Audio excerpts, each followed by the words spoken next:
Pak, kalau screening kesehatan mental itu berarti sampai diagnosa, Pak?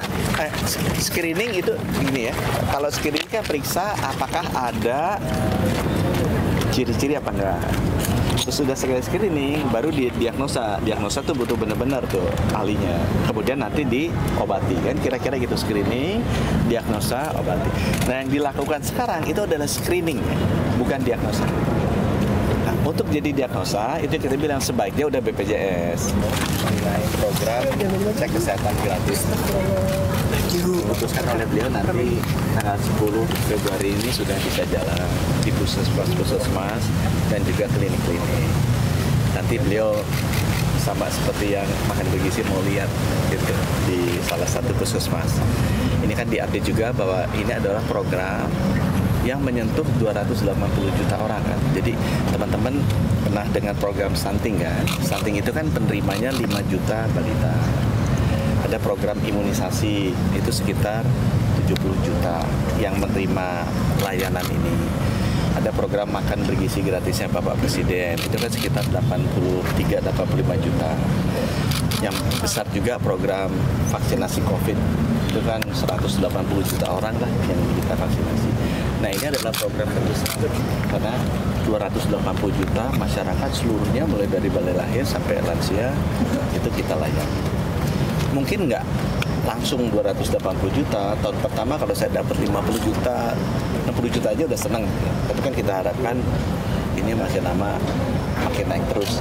Dan di Kompas waktu kemarin keluar rating presiden tinggi kan, nomor satunya tingginya gara-gara program kesehatan gratis ini. Jadi kita harus pastikan bahwa ini jalannya baik lah pesannya dari.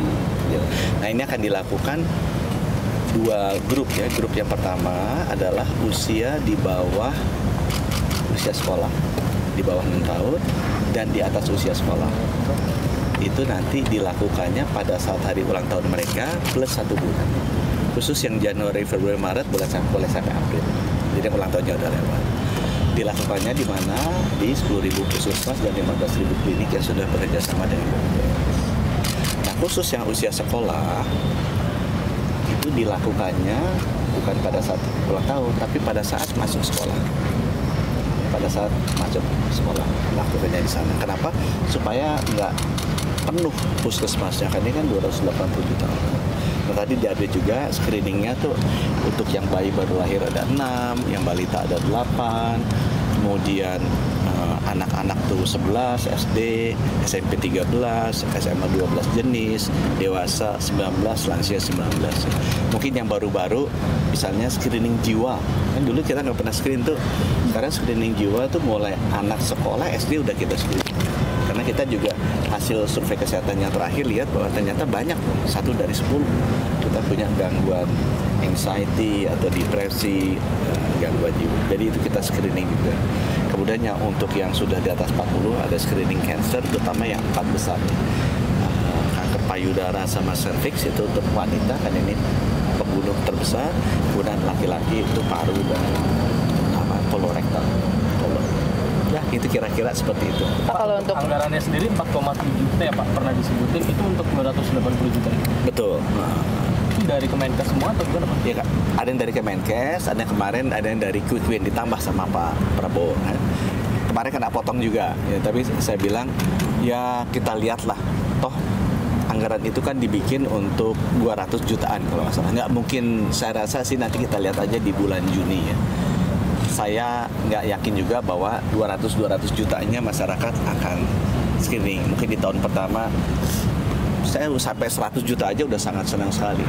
Banyak wartawan juga kan belum tentu mau screening karena takut menerima kenyataan sakitnya ketahuan gitu kan. Jadi, Pak, ada kemungkinan ditambah pada 4,7? Iya, kalau kurang nanti kita minta. Dan beliau bilang bisa, tapi apakah mau ditambah sekarang? Saya bilang nanti kita lihat deh.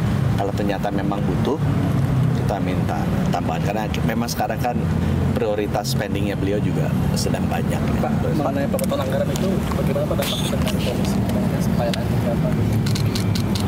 Kebutuhan anggarannya udah ada kan? Kebutuhan anggarannya sebenarnya ada, kemarin dipotong aja, kan banyak kementerian lembaga kan juga dipotong. Tapi kalau buat saya nggak apa-apa juga, kita lihat dulu, karena kan anggarannya kita bikin kan untuk 200 jutaan. Saya rasa sih tahun ini mungkin bisa 100 juta aja saya udah senang. Jadi artinya kan sebenarnya 50 sampai 70% lah anggaran yang kita butuhkan gitu ya supaya di awal tahun depan. Program selain ini apakah ada dampaknya gitu? Oh ada dampaknya. Semuanya ada, semua kementerian ada. Menurut saya ya pemotongan anggaran ini bagus juga supaya kita lebih hemat. Cuma nanti kita lihat mana yang benar-benar kita bisa hemat, apa yang benar-benar mengganggu masyarakat. Saya rasa pemerintah juga tahu kok, kita nggak ingin agar layanan-layanan yang mengganggu ke masyarakat itu kepotong. Saya rasa nanti akan ada, bisalah kita diskusi untuk menambah kalau misalnya memang ada yang sangat dibutuhkan. Di Kemenkes sendiri Pak, bidang apa yang mungkin akan terkena efisiensi, mungkin yang tadinya ada kegiatan yang dihilangkan atau apa?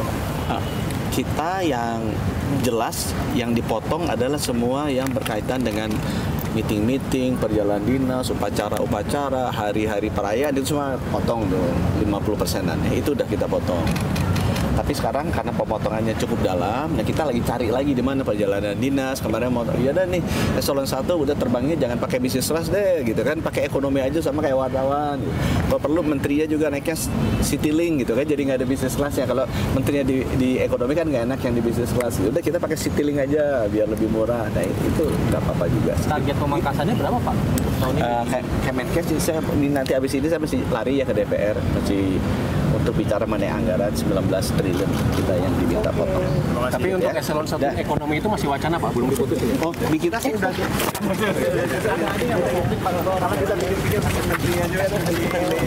Kalau yang terbangnya pendek-pendek itu ngapain juga ya. Tapi kalau terbangnya jauh ya pinjol juga sih. Tapi kalau pendek-pendek kan nggak apa-apa juga. Sama-sama wartawan. Pak, kalau screening kesehatan mental itu berarti sampai diagnosa Pak? Screening itu gini ya.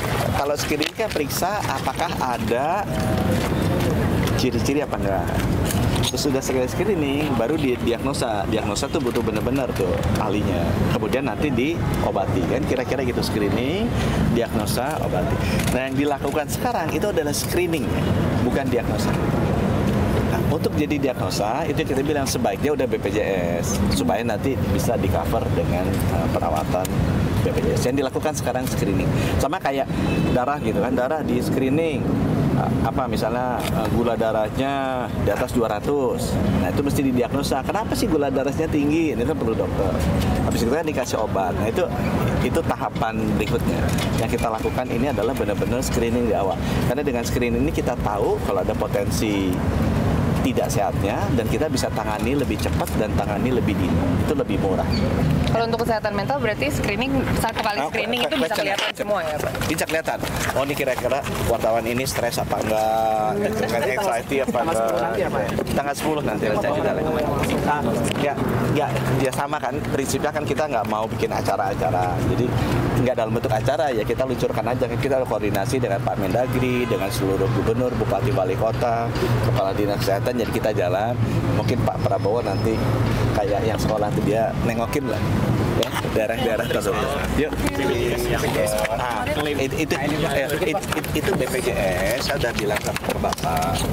Kalau hitung-hitungan kami sama Ibu Menkyu, 2025 harusnya aman.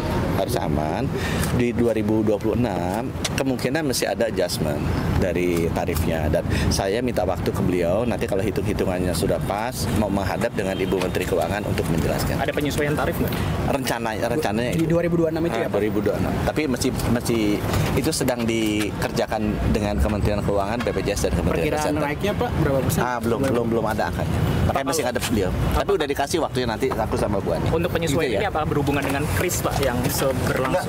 Nggak ada hubungannya sama kris karena memang layanan kesehatan kita naik. Yang berat-berat itu layanan kayak jantung, stroke, sama cancer itu. Ya, Semoga cepat sembuh lukanya Pak.